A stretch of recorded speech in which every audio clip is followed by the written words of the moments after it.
The latest from Iranian filmmaker Jafar Panahi, It Was Just an Accident, entirely hinges on a harrowing moral dilemma. That if you came into contact with the very man who was yours and countless others' captor and torturer who acted under a tyrannical system, what would you do? Would you exact all the pain he inflicted on you directly onto him, or would you forgive him and allow him to be free? This is the predicament thrust onto 4 Iranians fresh out of doing time for protesting against the oppressive system they live under, who then manage to come across and abduct the man responsible for the torture, rape, and murder they suffered and or observed while imprisoned. They knock him unconscious and shove him in the back of their van, traveling around, wrestling with what exactly to do.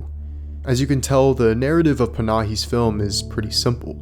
Some may even say explicit and uncomplicated. But it's the emotional effect this film has on the viewer and the many questions it raises that are anything but easy and uncomplicated. It Was Just an Accident is Panahi's first film since his release from prison in Iran.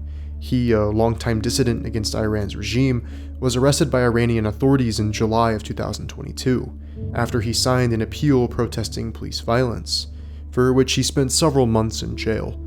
But this was not his first rodeo, as back in 2010, the former president and his regime at the time accused Panahi of gathering and carrying out propaganda against their system. They sentenced him to 6 years in prison and banned him from leaving the country and from making films for 20 years. But Panahi, as ever, was undeterred by this injustice and kept on making and releasing films, these documentary narrative hybrids that were in direct conversation with the oppression he was dealing with on a day-to-day basis. Works such as This Is Not a Film, an intimate self-portrait that he made under house arrest that follows the day in the life of a man who is a prisoner in his own home, or his 2022 metafictional film No Bears that follows Panahi playing a character of himself, who must remotely direct a production of a film his crew is shooting outside of Iran. But I think It Was Just an Accident finds him working in a more loud, rage-fueled, and openly defiant register than I was accustomed to from his previous works. Here, Panahi's real-life experience, that paranoia, dread, and anger he himself has felt, helps animate the events he dramatizes so intensely. The film is far more theatrical and accessible than you might expect from Panahi, who is paring down the formal experimentation that has defined his previous works to make something more along the lines of what his fellow countryman Jafar Panahi would make. And it's a nice change of pace from the auto-fiction films he's made for so long.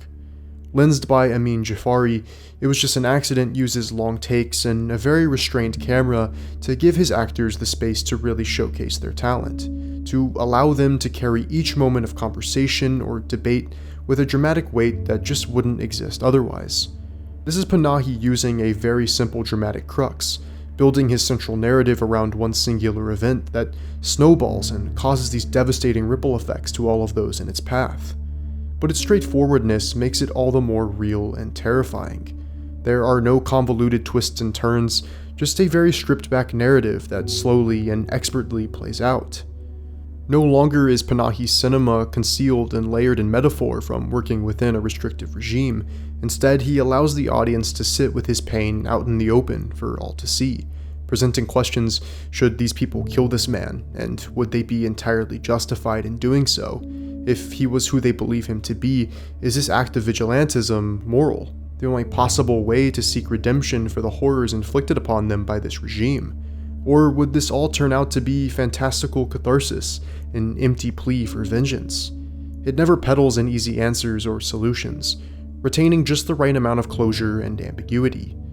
This may all sound incredibly heavy, but Panahi also plays a lot of the film out in a lighter register than you might expect from my description, as he inserts many moments of levity and farcical humor to make this largely mournful film much easier to stomach.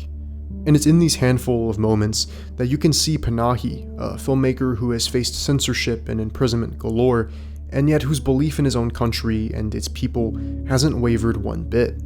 Yes, he wants to show us the many imperfections and horrors of his homeland, but also not leave out the little moments of, say, a group of strangers helping push a broken down car out of the road.